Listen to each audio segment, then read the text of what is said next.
जय हिंद महाराष्ट्राच्या भावी पोलीस अधिकाऱ्यांनो. मी संचालक विनोद मुंडे सर, यशवंत अकॅडमी गोकुंदा किनवट. तुम्हा सर्वांचं आमच्या यशवंत अकॅडमी या यूट्यूब चॅनलवर या ठिकाणी मी मनापासून स्वागत करतो.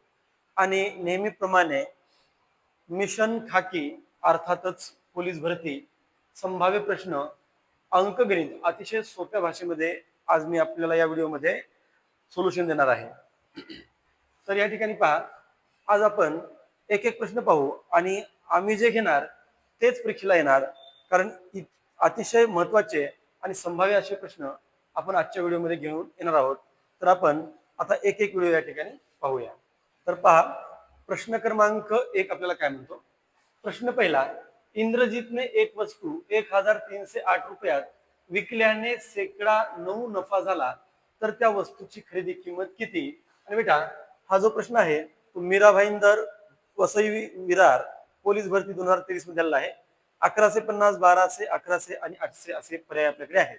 पहा, इंद्रजीतने एक वस्तू बेटा कितीला विकली? 1308 रुपयाला विकली. आणि 1308 रुपयाला विकल्यामुळं त्याला शेकडा नफा झालेला आहे 9.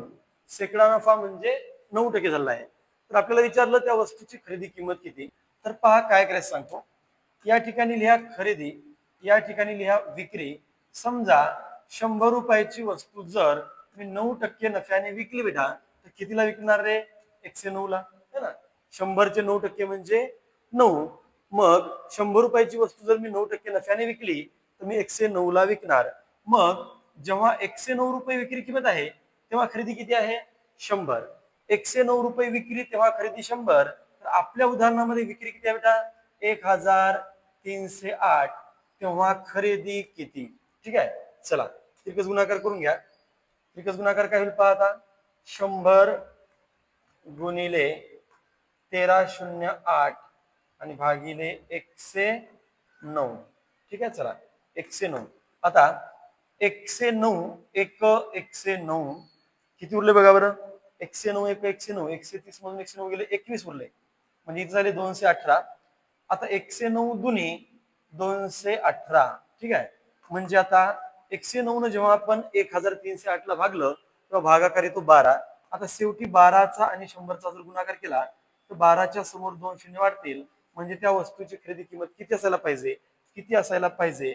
तर माझं उत्तर 1200 रुपये यायला पाहिजे, जे की पर्याय क्रमांक 2 मध्ये दिसते. ठीक आहे, चला त्यानंतर नेक्स्ट क्वेश्चन पहा. आता पुढचा प्रश्न पाहू आपण. पुढचा प्रश्न क्रमांक 2 पहा. दुसरा जो प्रश्न आहे तो काय म्हणतो. एका व्यापाऱ्याने एक पेन 143 रुपयाला खरेदी केली व 154 रुपयाला विकली, तर त्याला किती टक्के नफा झाला? बरोबर. अहिल्यानगर पोलीस 2021 मध्ये हा प्रश्न विचारला आहे. बेटा, या प्रकारचे जे प्रश्न आहेत अगदी बेसिक आहेत, पण पोलीस भरतीमध्ये हमखास विचारले जातात. आणि पहा, आपल्याला ऑप्शन काय दिले? 8.33%, 7.69%, 6.67% आणि 7.14%. चला काय सांगितलं. एका व्यापाऱ्याने एक पेन 143 रुपयाला खरेदी केली. चला, खरेदी किंमत किती आहे रे? चला 143.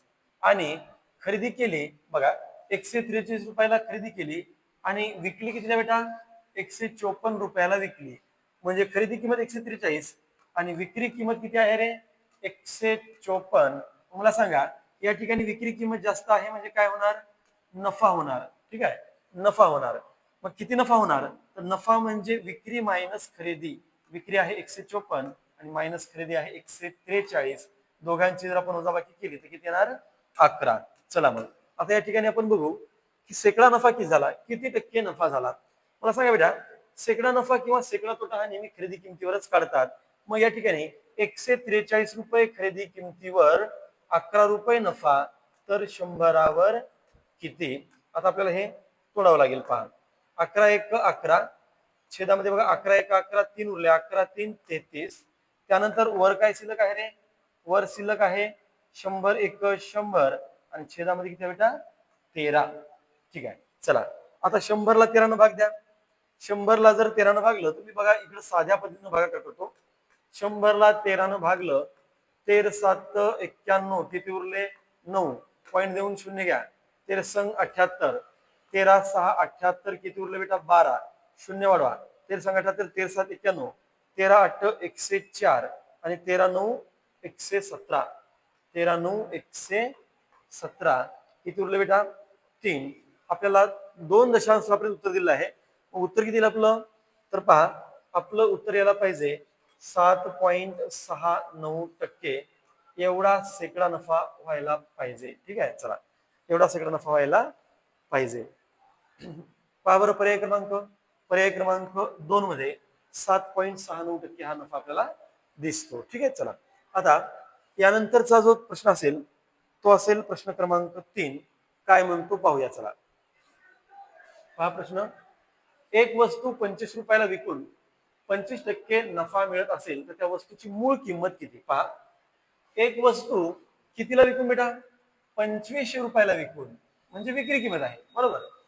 एक वस्तू 2500 रुपयाला विकून 25% नफा मिळत असेल 25% नफा मिळत असेल तर त्या वस्तूची मूळ किंमत किती मग आता मूळ किंमत म्हणजे दुसरं तिसरं काही नसून ती खरेदी किंमतच आहे खरेदी किमतीलाच दुसरं नाव मूळ किंमत आहे चला बेटा मागच्या उदाहरणाप्रमाणे बघा इथं खरेदी लिहितो इथं विक्री लिहितो बरोबर आता हे 100 रुपयाची वस्तू जर मी समजा 25% नफ्याने विकली बरोबर 100ची वस्तू जर मी 25% नफ्याने विकली तर मी कितीला विकणार रे 125 ला विकणार बरोबर 100ची वस्तू मी 125 ला विकणार मग जेव्हा विक्री किंमत 125 आहे तेव्हा खरेदी 100 आहे उदाहरणामध्ये विक्री किंमत किती आहे बेटा 2500 आहे तर खरेदी किंमत किती चला आता याचा तिरकस गुणाकार करून घ्या काय होईल बरं 100 गुणिले 2500 बरोबर आणि छेदामध्ये येईल 125 राईट चला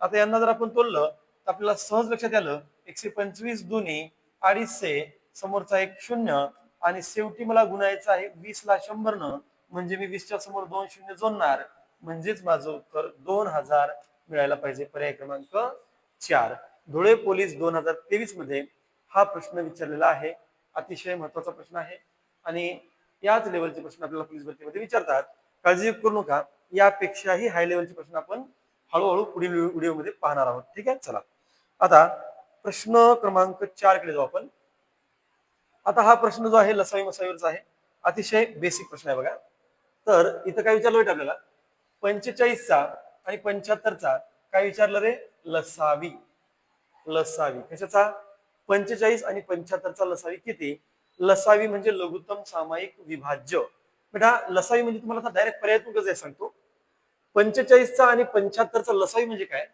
तर या दोन्ही संख्येच्या पाड्यामध्ये येणारी लहानात लहान संख्या चला आपण पहिल्यांदा काय करू लहान ऑप्शनला चेक करू 15 ला मला सांगा 15 ही संख्या 45च्या पाड्यात नाही आणि 75च्या पाड्यात नाही लसावी म्हणजे काय असतो दिलेल्या संख्यांच्या पाढ्यामध्ये येणारी लहानात लहान संख्या म्हणजे लसावी असतो मला सांगा 15 ही संख्या 45च्या पाड्यात नाही 75च्या पाड्यात नाही सोडून द्या आता राहिलेल्या 3 पर्यायामध्ये लहान संख्या कोणती आहे 150 150ला चेक करा बरं 150 45च्या पाड्यामध्ये आहे का नाही 150 45च्या पाड्यामध्ये नाही 75च्या आहे तरी पण चालणार नाही दोघांच्याही पाड्यामध्ये यायला पाहिजे होतं सोडून द्या आता 225 225ला जर आपण पाहिलं तर 45 5 225 बरोबर 45 5 225 आणि 75 त्रिक 225 म्हणजे माझं उत्तर पर्याय क्रमांक 3 असायला पाहिजे बरोबर आपण पर्यायातून गेलो ठीक आहे पर्यायातून गेलो 225 मग लसावी म्हणजे काय तर दिलेल्या संख्यांच्या पाड्यामध्ये येणारी लहानात लहान संख्या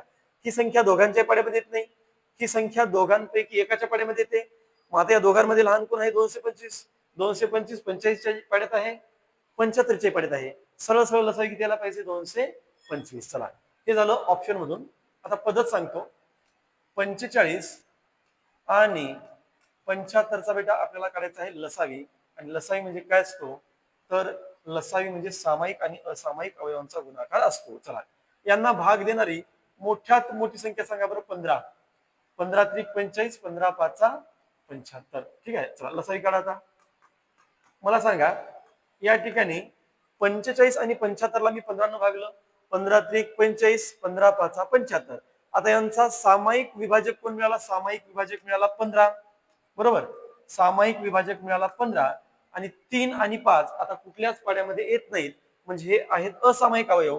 असामायिक अवयवांचा गुणाकार 3 गुणिले 5, सामायिक अवयवांचा गुणाकार गुणिले असामायिक अवयवांचा गुणाकार बरोबर लसावी असतो. ठीक आहे, चला 15 त्रिक 45, 15 त्रिक 45 आणि पुन्हा 45 ला जर 5 न गुणलं तर 45 5 225 हेच माझं उत्तर यायला पाहिजे. ठीक आहे, चला आणखी एक मेथड सांगतो दुसरी. ही झाली पहिली पद्धत बघा. पहिल्यांदा आपण कशातून पाहिलं, ऑप्शन मधून. दुसऱ्यांदा काय केलं, अवयव पाहिले. तिसऱ्यांदा तुम्हाला एक मेथड सांगतो, 45 आणि 75 यांचा लसावी किती. चला आता मला सांगा, या ठिकाणी जी मोठी संख्या आहे ती लहान संख्येच्या पटीमध्ये आहे का नाही. जर असती तर लसावी ही मोठी संख्या झाली असती. बरोबर, चला मोठी संख्या आहे 75 आणि 75 45च्या पाड्यामध्ये नाही. मग आपण लिहायचा 75चा पाडा, 75 दुनी 150. आता 150 45च्या पाड्यामध्ये आहे का नाही. मग 75 त्रिक 225. बेटा 225 आता 45च्या पाड्यामध्ये आलं, याचा अर्थ आपला लसावी किती. याचा अर्थ आपला लसावी किती, तर याचा अर्थ लसावी आहे 225. कुठपर्यंत 75चा पाडा लिहायचा, जोपर्यंत पाड्यातली संख्या 45च्या पाड्यामध्ये येणार नाही तोपर्यंत. ठीक आहे, चला लसावी किती आला आपला 225. क्वेश्चन नंबर 5 घ्या. 18 व 24 यांचा लसावी किती. बघा सेम प्रश्न आहे. आपण तिन्ही पद्धतीने पाहू. 18चा कशाचा बेटा, 18चा आणि 24चा आपल्याला लसावी विचारला आणि परभणी जिल्हा पोलीस 2024 मध्ये हा प्रश्न विचारला आहे. 36 72 96 144 असे 4 पर्याय आपल्याला दिले आहेत. आता सांगा बेटा, 18चा आणि 24चा लसावी म्हणजे काय रे. तर या दोन्ही संख्येच्या पाड्यामध्ये येणारी लहानात लहान संख्या. मग आपण या 4 पर्यायापैकी सगळ्यात लहान पर्याय अगोदर चेक करू. कोण आहे, 36. बरोबर, मग 36 ला चेक करा. 36 जरी 18च्या पाड्यामध्ये असेल तर 24च्या पाड्यात नाही, सोडून द्या, आपला लसावी होऊ शकत नाही.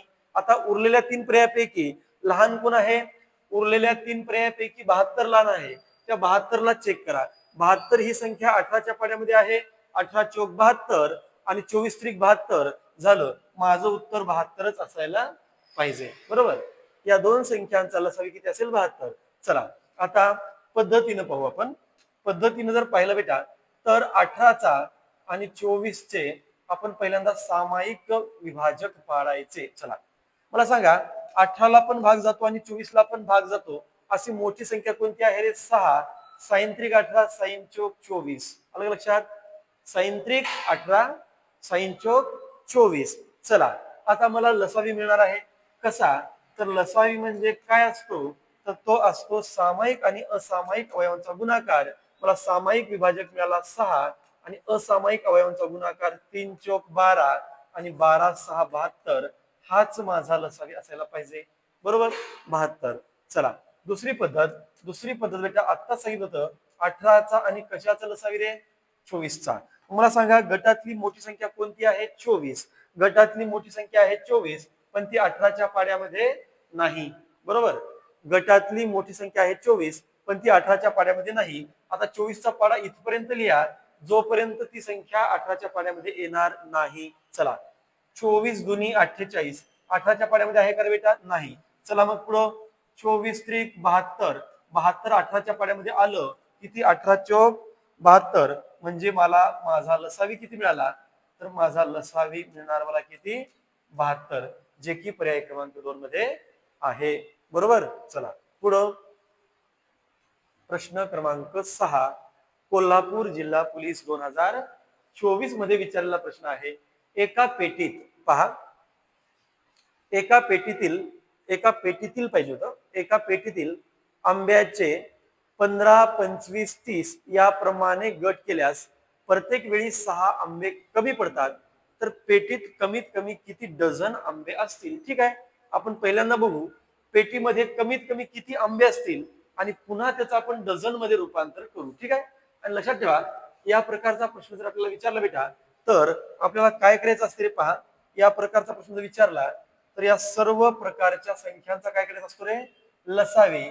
आणि कमी पडतात म्हणल्याच्या नंतर लसावी मधून ती कमी पडलेली संख्या काय करायची असते, मायनस करायची असते. चला मग आता या ठिकाणी आपण काय करू बेटा, 15चा त्यानंतर 25चा आणि त्यानंतर कशाचा लसावी काढू, 30चा. चला लसावी काढून घ्या या तीन संख्यांचा. कसा काढणार, यांना सगळ्यात मोठी भाग देणारी संख्या आहे 5. 5 त्रिक 15, 5 5 25, 5 सक 30. ठीक आहे, चला 5 त्रिक 15, 5 5 25, 5 सक 30.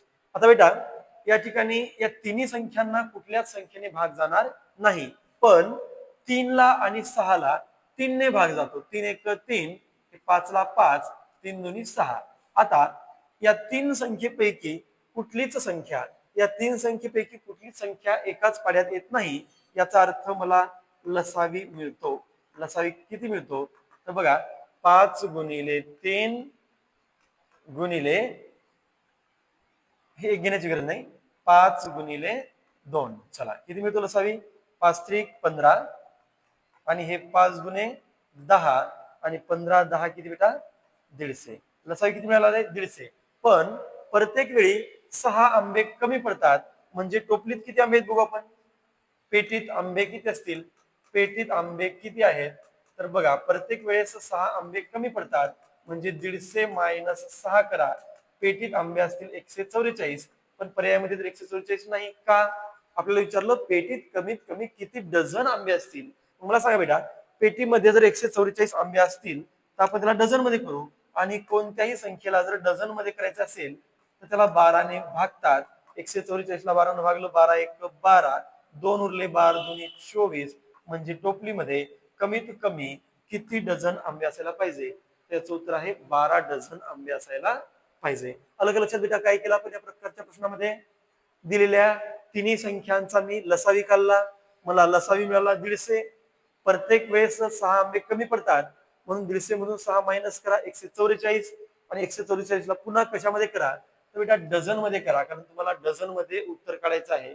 म्हणजे 144 आंबे म्हणजे 12 डझन आंबे असतील. ठीक आहे, चला प्रश्न क्रमांक 7 पहा रे. प्रश्न 7वा काय सांगितलं पहा. द सा द से थोडीशी मिस्टेक आहे.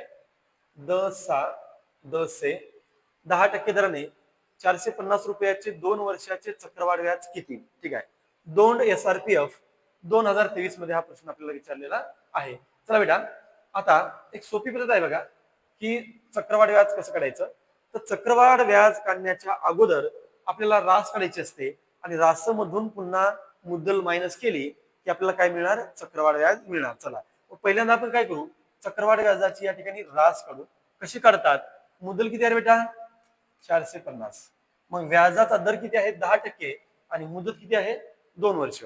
450 व्याजाचा दर 10% म्हणजे 110/100, आणि पुन्हा गुणिले 110 किती घ्या 100. मी दोनदाच का घेतलं तर बेटा या ठिकाणी मुदत किती वर्ष आहे 2 वर्ष. जर मुदत 3 वर्ष असती तर मी हे 3 वेळेस घेतलं असतं. बरोबर, चला सोडा बरं. आता काय होईल पहा आता इथं 5 न भागलं 5 दुनी 10 0, 5 दुनी 10 किती उरले रे 1, आणि 5 दुनी 10. ठीक आहे, इथं 5 दुनी 10 0, 5 दुनी 10 1 उरला 5 दुनी 10. चला आता या ठिकाणी या शून्यासोबत हा शून्य काय होईल रे कॅन्सल. शून्यासोबत शून्य कॅन्सल झाला. त्याच्यानंतर मी काय करणार बेटा या 20 ला आणि 45 ला 5 न भागणार. 5 9 45 5 चोक 20. ठीक आहे, त्याच्यानंतर याला 2 न भाग द्यावर बे एक बे. त्याच्यानंतर इथं बे एक बे आणि बे दुनी 4. त्यानंतर बघा काय होणार 11 गुणिले 11 121, आणि गुणिले किती रे 9, आणि भागिले किती बेटा 2. चला वरचा गुणाकार 9 1 9, 9 दुनी 18 ला 8 हातचे 1, 9 1 9 1 10, 1089, पुन्हा भागिले 2 आहे, 1089 ला 2 न भागायचं म्हणजे त्याचे निम्मे करायचे. बरोबर, निम्मे करायचे. 1088 चे निम्मे किती 500 किती रे 44. बरोबर 544, आणि समोरचा अर्ध्याचे अर्धे 1/4 म्हणजे मला रास किती मिळाली, मला रास मिळाली 544.5 रुपये. पण बेटा मला चक्रवाढ व्याज काढायचं आहे. चक्रवाढ व्याज कसं करतात तर मी इथं पाहतो चक्रवाढ व्याज कसं मिळेल. तर आता आपण काय करू ही झाली रास किती 544.5, त्याच्यातून मुद्दल मायनस करा किती आहे रे 450.0 म्हणा. ठीक आहे, हे 5 पॉईंटला पॉईंट 4, इथला एक इथं घ्या, 14तून 5 गेले 9 आणि इथं 4तून 4 गेले 0, म्हणजे 94.5, म्हणजे 94.50 94.50 रुपये मला चक्रवाढ व्याज मिळायला पाहिजे. चला बघा, मी पहिल्यांदा काय केलं बेटा, हे कॅल्क्युलेशन केल्याच्या नंतर मला ही रास मिळाली आणि रासमधून जेव्हा मी मुद्दल मायनस केलं तेव्हा मला चक्रवाढ व्याज मिळालं. किती मिळालं रे? 94.5 रुपये. चला आता आपण पुढच्या प्रश्नाकडे वळूया, म्हणजे प्रश्न क्रमांक 8. चला प्रश्न क्रमांक 8 पहा काय म्हणतो प्रश्न 8वा. 2.5 वर्षानंतर, 2.5 वर्ष म्हणजे 2.5 वर्ष, बरोबर. 2.5 वर्षानंतर 5% व्याज दराने मुद्दल एकूण 720 रुपये मिळतील. मुद्दल एकूण 720 रुपये मिळतील, तर मुद्दल किती? ठीक आहे, मला वाटते हा शब्द नसायला पाहिजे होता, त्याला आपण कॅन्सल करू. का बघा, 2.5 वर्षाच्या नंतर, 2.5 वर्षानंतर 5% व्याज दराने एकूण 720 रुपये मिळतील, तर मुद्दल किती? ठीक आहे, मुद्दल किती? आणि हा प्रश्न बेटा दोंड SRPF 2023 मध्ये विचारला आहे. ऑप्शन आहेत 540, 640, 600 आणि 700. तर विद्यार्थी मित्रांनो, आता तुम्ही कन्सेप्ट नीट समजून घ्या. बेटा आपल्याकडे मुदत किती आहे रे सांगा? 2.5 वर्ष. आणि व्याजाचा दर किती आहे बेटा? 5%. मग व्याजाचा दर म्हणजे काय? आता व्याजाचा दर 5% म्हणजे काय? तर तुम्हाला दरवर्षी 100वर 5 रुपये व्याज मिळणार. व्याजाचा दर 5% म्हणजे काय? तर तुम्हाला दरवर्षी 100वर किती व्याज मिळणार? 5 रुपये. मग मला सांगा, तुम्हाला जर दरवर्षी 100वर 5 रुपये व्याज मिळत असेल तर तुम्हाला 2.5 वर्षामध्ये किती मिळणार? 100वर पहिल्या वर्षी 5, दुसऱ्या वर्षी 5, 10 आणि समोरच्या 6 महिन्यासाठी 2.5 म्हणजे 12.5 रुपये व्याज मिळणार. मग मला सांगा, मुद्दल जर 100 रुपये असेल तर बेटा रास किती होईल रे? 100 रुपयाचं 5% दरानं 2.5 वर्षाचं व्याज 12.5 रुपये येते, म्हणजे 100 रुपयाची रास किती होणार? 112.5 होणार. चला मग रास जेव्हा 112.5 होते तेव्हा माझी मुद्दल आहे 100. मग रास जर 720 होत असेल, मग रास जर 720 होत असेल तर माझी मुद्दल किती असावी? प्रश्नचिन्ह, बरोबर. चला आता या ठिकाणी क्रॉस मल्टिप्लिकेशन करा. 100चा आणि 720चा गुणाकार करावा लागेल आणि बेटा छेदामध्ये किती येईल रे? 112.5. 12.5चा पाडा पाठ ठेवा. 12.5 8 100, 12.5 9 112.5, पुन्हा 9 8 72 आणि समोरचा एक 0 बेटा आणि शेवटी 80चा आणि 8चा गुणाकार 8 8 64 आणि समोरचा एक 0. माझं उत्तर किती यायला पाहिजे? तर माझं उत्तर यायला पाहिजे 640 रुपये, बरोबर. 640 रुपये यायला पाहिजे, जे की पर्याय क्रमांक 2 मध्ये आहे. ठीक आहे, हे कन्सेप्ट समजून घेत चला. मुद्दल किती मानली मी? 100. मग 5% दरानं 2.5 वर्षामध्ये 12.5 रुपये व्याज येईल, म्हणजे रास किती होईल? 100 प्लस 12.5 112.5. मग जेव्हा रास 112.5 तेव्हा मुद्दल 100, तर 720 रुपये रास असेल तर मुद्दल किती? कॅल्क्युलेशन करा, उत्तर किती येणार? 640. तर पहा प्रश्न क्रमांक 9. प्रश्न क्रमांक 9 काय म्हणतो? एका रकमेचे 2 वर्षाचे 18% चक्रवाढ व्याज व सरळ व्याज यामधील फरक 162 रुपये आहे, तर ती रक्कम कोणती? ठीक आहे बेटा, ती रक्कम कोणती विचारलं. आता याचा एक फॉर्म्युला बेटा, एका रकमेचे 2 वर्षाचे 18% चक्रवाढ व्याज व सरळ व्याज यांच्यातील फरक 162 रुपये आहे, तर ती रक्कम कोणती? तर फॉर्म्युला काय बघा, फरक बरोबर मुद्दल गुणिले कंसामध्ये R/100 आणि कंसाचा n घात. R म्हणजे रेट आणि n म्हणजे मुदत. ठीक आहे, चला आता या ठिकाणी आपल्याला काय काय दिलं बघा रे? काय काय दिलं? तर फरक दिला. फरक किती दिला बेटा? 162. ठीक आहे, आता मुद्दल मी या ठिकाणी x मानतो. फरक किती दिला? 162. मुद्दल मी x मानली. आता त्या ठिकाणी रेट किती आहे बेटा? रेट 18%. छेदामध्ये किती घ्यायचं रे? 100. आणि त्याचा किती घात आहे बेटा? n ची किंमत म्हणजे मुदत 2 वर्ष आहे. चला आता मी याला काय करणार? थोडस संक्षिप्त करतो. 162 बरोबर x, याला मी संक्षिप्त केलं तर काय होईल रे? 9 2 9 18 छेदामध्ये बेपंचे 10 आणि कंसाचा दुसरा घात. आता मला सांगा बेटा, या ठिकाणी कंसाचा दुसरा घात म्हणजे 9चा पण दुसरा घात आणि 50चा पण दुसरा घात. मग मी जर या 50ला इकडे आणलं तर कुठे जाईल? भागाकारातून गुणाकारात. आणि हा जो अंशातला 9 आहे तो कुठे येईल? छेदात येईल. तर पहा काय होणार. आता x बरोबर 162. x बरोबर 162. आता सांगा, या ठिकाणी मी जर हा छेदातला 50 इकडे आणला, त्याचा वर्ग आहे ना, तर कुठे येईल तो? गुणाकारात. म्हणजे या ठिकाणी काय होणार? 50 गुणिले 50 आणि अंशातला जो 9 आहे त्याचा वर्ग म्हणजे छेदामध्ये किती येणार? 9 गुणिले 9. ठीक आहे, चला आता याला कॅल्क्युलेशन करा. 9 1 9 किती उरले बेटा? 7. 9 8 72. 9 तोडलं. पुन्हा 9 दुनी 18. x बरोबर किती? तर काय होईल? 50 गुणिले 50 किंवा 50 दुनी 100 अगोदर. 50 दुनी 100 आणि पुन्हा गुणिले किती आहे? 50. मग x बरोबर किती? तर 50 ला मी 100 न गुणलं, 2 शून्य वाढतील. x ची किंमत म्हणजेच मुद्दल किती, ती रक्कम किती असं आपल्याला विचारलेलं होतं. आणि आपल्या प्रश्नाचं उत्तर हे यायला पाहिजे 5000, जे की पर्याय क्रमांक 1 मध्ये आपल्याला दिसते. ठीक आहे, चला पर्याय क्रमांक 1. चला आता प्रश्न क्रमांक 10. प्रश्न क्रमांक 10 बघा. मीना जवळील 1300 रुपये रक्कम 10% दराने किती वर्षात 4 पट होईल? किती वर्षात आपल्याला मुदत काढायची आहे, बरोबर? आपल्याकडे आहे मुदत.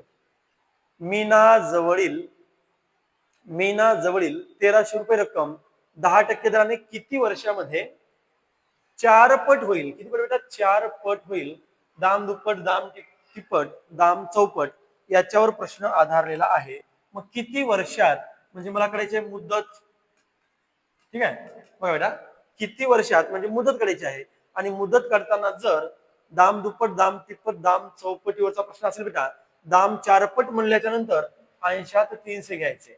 दाम जर दुप्पट म्हणलं अंशात 100, दाम तिप्पट म्हणलं अंशात 200 आणि दाम जर 4 पट म्हणलं तर अंशामध्ये 300 आणि छेदामध्ये घ्यायचा दर. छेदामध्ये काय घ्यायचा बेटा? दर. चला 300 आणि दर किती दिला आपल्याला बघा बरं? 10%.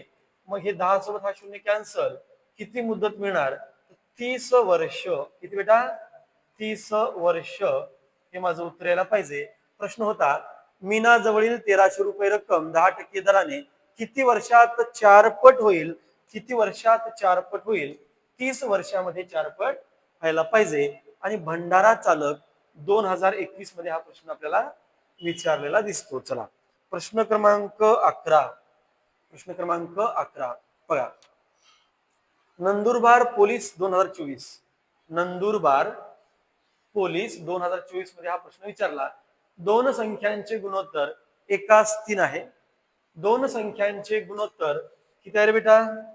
दोन संख्यांचे गुणोत्तर एकास 3 आहे. जर पहिल्या संख्येत 5 मिळवले आणि दुसऱ्या संख्येतून 4 वजा केले तर नवीन गुणोत्तर 2:5 होते.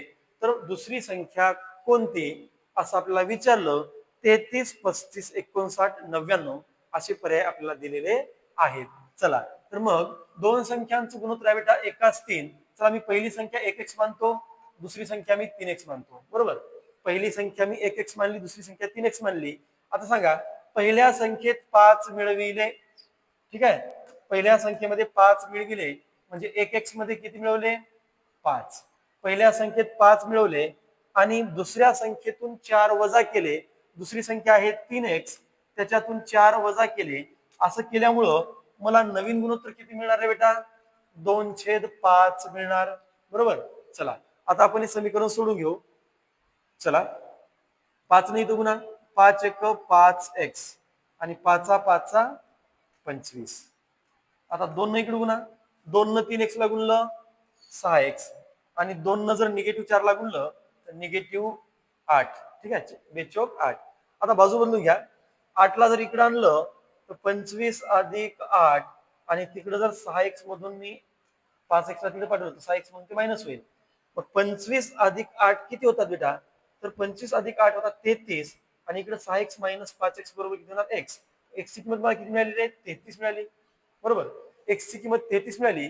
पण बेटा मला काय विचारलं? मला जर लहान संख्या विचारली असती तर माझं उत्तर 33 एक 33. मोठी संख्या विचारली 33 त्रिक 99 यायला पाहिजे. चला, मला विचारलं मोठी संख्या कोणती. मोठी संख्या सांगा रे, मोठी संख्या कोणती आहे. 3x आहे. 3x आहे. कोणती आहे. 3x. मग 3x म्हणजे काय, तर इथं घ्या 3 आणि x चं व्हॅल्यू मिळालं होतं 33. 33 त्रिक 99. 99. पर्याय क्रमांक किती आहे. 4 आहे. बरोबर, पर्याय क्रमांक 4 आहे 99. या पद्धतीने आपण x मानून या ठिकाणी या प्रश्नाचं उत्तर सोडू शकतो. चला, आता जो आपण प्रश्न क्रमांक 12 कडे बघा. प्रश्न क्रमांक 12 आपल्याला काय सांगतो. प्रश्न क्रमांक 12 काय म्हणत आहे पहा. जर 2x बरोबर 3x बरोबर 4x, जर 2x बरोबर 3y बरोबर 4z, तर XYZ चं गुणोत्तर काय. तुम्हाला मी दोन पद्धती सांगतो बेटायच्या. बघा, 2 सोबत कोणतं चल आहे रे. x, 3 सोबत y आणि 4 सोबत z. बेटा, अशा समीकरणामध्ये ज्याचा सहगुणक लहान असतो त्या चलाची किंमत सगळ्यात मोठी असते. अशा समीकरणामध्ये ज्याचा सहगुणक सगळ्यात लहान त्या चलाची किंमत सगळ्यात मोठी आणि ज्याचा सहगुणक सगळ्यात मोठा त्या चलाची किंमत सगळ्यात लहान. म्हणजे या ठिकाणी जर विचार केला तर सगळ्यात मोठी किंमत असली पाहिजे x ची आणि सगळ्यात लहान किंमत असली पाहिजे z ची. आपल्याला इथं विचारलेलं नाही, अधिक माहितीसाठी मी सांगत आहे. चला, आता आपल्याला विचारलं 2x बरोबर 3y बरोबर 4z, तर आपल्याला विचारलं XYZ बरोबर किती. तर बेटा, पहिली पद्धत सांगतो तुम्हाला. काय करायचं आहे, 2, 3 व 4 चा लसावी काढायचा आहे. काढा बरं. कोणी सांगा. 2च्याही पाड्यामध्ये येते, 3च्याही पाड्यामध्ये येते आणि 4च्याही पाड्यामध्ये येते. अशी लहानात लहान संख्या कोणती आहे. 12. ठीक आहे, किती आहे. 12. चला, 2, 3, 4 चा लसावी 12 मिळाला. मग मला आता त्यांचं गुणोत्तर कसं मिळणार. 12 भागिले 2, 12 भागिले, बघा, 12 भागिले 2 करायचं, 12 भागिले 3 करायचं आणि 12 भागिले किती करायचं रे. 4. लसावी आला 12. 12ला 2 न भागायचं, x ची किंमत मिळते. 12ला 3 न भागायचं, y ची किंमत मिळते आणि 12ला 4 न भागायचं. चला, 2 6 12, 3 चौक 12 आणि 4 त्रिक 12. माझं उत्तर किती यायला पाहिजे, तर 6 जसे 4 जसे 3, 6 जसे 4 जसे 3. पर्याय क्रमांक 1. अहिल्यानगर पोलीस 2024 मध्ये हा प्रश्न विचारला होता. चला बेटा, ही झाली पहिली पद्धत. पण दुसरी पद्धत एवढी सोपी आहे की तुम्ही म्हणजे लिहिण्याची पण तुम्हाला गरज नाही, डायरेक्ट सांगतो बघा कसं. हे झालं असेल तर आता मी मिटवतो. चला, काय केलं बरं. पहिल्या पद्धतीमध्ये 2, 3, 4 चा लसावी किती काढला. 12. मग 12ला 2 न भागलं 6, 12ला 3 न भागलं 4, 12ला जर मी किती न भागलं 4 न, किती आलं 3. आणि मी तुम्हाला अगोदर सांगितलं होतं ज्याचा सहगुणक मोठा त्याची किंमत सगळ्यात ज्याचा सहगुणक लहान त्याची किंमत सगळ्यात मोठी, ज्याचा सहगुणक मोठा त्याची किंमत सगळ्यात लहान असते. ठीक आहे. चला, असो, आपल्या प्रश्नाचं उत्तर आहे 6 4 3. तर बेटा, या प्रकारच्या प्रश्नामध्ये तुम्हाला डायरेक्ट सांगतो काय करायचं. या प्रकारच्या प्रश्नामध्ये काय करायचं सांगतो. आता कशाचं गुणोत्तर विचारला आपल्याला. XYZ. चला, मी याला लपवलं. मी याला काय केलं, x ला लपवलं. या दोघांचा गुणाकार करा. 3 चौक 12. ठीक आहे, म्हणजे मी x ला लपवलं तर या दोघांचा गुणाकार करा. 3 चौक 12. आता y ला लपवा. 2 चौक 8. आता जर मी z ला लपवलं तर 3 दुनी 6. बरोबर. x ला लपवलं 4 त्रिक 12, y ला लपवलं 4 दुनी 8 आणि z ला लपवलं तर 3 दुनी 6. आता याला संक्षिप्त करा बरं. किती न, 2 न. 2 6 12, 2 चौक 8 आणि 2 त्रिक 6. म्हणजे माझं फायनल आन्सर किती मिळणार मला. 6 जसे 4 जसे 3. बरोबर, 6 जसे 4 जसे 3 मिळणार. पर्याय क्रमांक 1 आहे. चलो, आता नेक्स्ट 13वा. एक सायकल 1960 रुपयामध्ये विकत घेऊन 1862 रुपयामध्ये विकली तर किती टक्के नुकसान होईल. अमरावती शहर पोलीस 2024. 5%, 6%, 3% आणि 8% असे पर्याय पाहिजे होते. चला, ठीक आहे. चला, मला सांगा, या ठिकाणी सायकल 1960 रुपयामध्ये विकत घेतली म्हणजे खरेदी केली. खरेदी किती आहे बेटा मग 1960. बरोबर. आणि 1862 रुपयामध्ये विकली म्हणजे विक्री किती आहे रे? 1862. मला सांगा, जेव्हा विक्री किंमत खरेदी किमतीपेक्षा कमी असते, जेव्हा खरेदी किमतीपेक्षा विक्री किंमत कमी असते, तेव्हा नुकसान होते. त्याला नुकसान म्हणा किंवा तोटा म्हणा. काय होते? नुकसान. हे नुकसान कसं करायचं असते? तर खरेदी मायनस विक्री. खरेदी किती आहे? 1960 मायनस विक्री आहे 1862. चला वजाबाकी करा. इथला 19 मधला एक इथं घ्या, इथला एक इथं घ्या. ठीक आहे. चला 10 10तून 2 गेले 8. इथं आहेत 15, 15तून 6 गेले 9, 18तून 18 गेले 0. ठीक आहे. चला आता किती नुकसान झालं रे? 98. कितीवर? 1960 रुपये खरेदीवर. 1960 रुपये खरेदीवर 98 नुकसान, तर 100वर किती? 100वर किती? चला सॉल्व करा. ठीक आहे. 1960 रुपये खरेदीवर 98 नुकसान, तर 100वर किती? मला सांगा. हा शून्य कॅन्सल होईल, हा शून्य कॅन्सल होईल, बरोबर. शून्य शून्य कॅन्सल. 98 एक 98, 98 दोन्ही 196, त्यानंतर बे पंचे 10 आणि शेवटी 5 एक 5. 5% नुकसान होईल, 5% नुकसान होईल. पर्याय क्रमांक 1 बरोबर. पर्याय क्रमांक 1 आहे. चला प्रश्न क्रमांक 14 बघा बेटा. एका फळ विक्रेता किंवा एक फळ विक्रेता 10 रुपयाला 5 या दराने संत्री खरेदी करतो आणि 16 रुपयाला 6 संत्री या दराने विकतो, तर त्याला किती टक्के नफा मिळतो? अमरावती शहर पोलीस 2024. ऑप्शन आहेत. किती टक्के नफा मिळतो? टक्क्यामध्ये पाहिजे. 50%, 40%, 30% आणि पुन्हा 25%. ठीक आहे. चला आता बेटा या प्रकारचा प्रश्न अगदी सोप्या पद्धतीनं शॉर्टकट पद्धतीनं कसा सोडायचा हे तुम्हाला या ठिकाणी सांगतो. आता इथे लिहायचं ख, इथे लिहायचं बेटा वी. आता एक फळ विक्रेता 10 रुपयाला 5 या दराने संत्री खरेदी करतो, तर रक्कमवर लिहायची 10 रुपयाला 5. ठीक आहे. खरेदी करताना काय करतो? 10 रुपयाला 5 संत्री खरेदी करतो. मग वर लिहायचं 10 रुपये, खाली लिहायचं 5. आणि विकताना 15 रुपयाला 6 विकतो, 15 रुपयाला 6 विकतो. 10 रुपयाला 5 खरेदी करतो, 15 रुपयाला 6 विकतो. बेटा आता काय करायचं? हा त्रिकस गुणाकार म्हणजे आपली खरेदी. त्रिकस गुणाकार म्हणजे खरेदी. किती मग? 10 6 60 ही झाली आपली खरेदी किंमत. त्रिकस गुणाकार 10 6 60 ही झाली खरेदी किंमत. आणि विक्री किंमत किती होईल? विक्री किंमत किती बेटा? तर हा त्रिकस गुणाकार 15 5 75. 15 5 75 बरोबर. बघा एक फळ विक्रेता 10 रुपयाला 5 खरेदी करतो आणि विकताना 15 रुपयामध्ये 6 विकतो. मग हे 6 10 60 रुपये खरेदी आणि 15 5 75 विक्री. मला सांगा बेटा 60 रुपयाची खरेदी आणि 75 रुपयाची विक्री म्हणजे नफा किती रे? 15. नफा किती? 15. मला पाहिजे सेकडा नफा. मग किती रुपये खरेदीवर? 60 रुपये खरेदीवर जर 15 रुपये नफा, बघा ना, 60 रुपये खरेदीवर जर 15 रुपये नफा, तर मला काढायचं आहे 100वर किती. ठीक आहे. 100वर किती? चला मग सुरू करा. 15 एक 15, 15 चोक 60. ठीक आहे. 15 एक 15, 15 चोक 60.